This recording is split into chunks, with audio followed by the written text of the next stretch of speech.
అంటిక్యాండ్ అరుదైన ఇత్తడి సోల ఇది వచ్చేసి 250 గ్రామ్స్ అండి. సోల అనేటప్పటికి మీకు 250 గ్రామ్స్ వస్తుంది అప్రాక్సిమేట్గా నా అంచనా ప్రకారం. ఇది మన అమ్మమ్మ నానమ్మ వాళ్ళు అప్పట్లో వాడేవారు.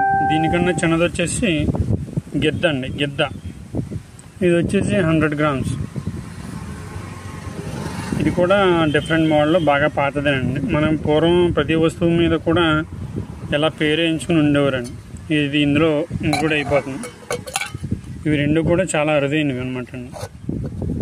ఇవి ఎప్పుడైనా మీరు వాడినా లేదా చూసినా కామెంట్ చేయండి.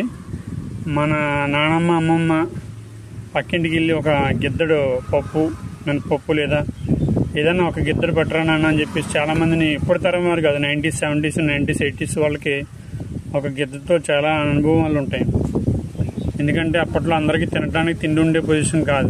చాలామంది ఎక్కువ మంది పక్కింట్లో వాళ్ళ కోసం కావాలని వెళ్ళడం కదండి, ఒకళ్ళకొకళ్ళు చెదురు వదురుగా ఉండేవారు. అప్పట్లో ఒక గిద్దడు పప్పుకి లేకపోతే ఉప్పుకు పంపించేవారు. ఒక గిద్ద అనేది అప్పట్లో ఎక్కువగా ఉపయోగించేవారు. ఎందుకంటే చాలా స్మాల్ క్వాంటిటీ, దీంతో ఇద్దరికి వచ్చేది, దాన్ని నలుగురు పంచుకునేవారు.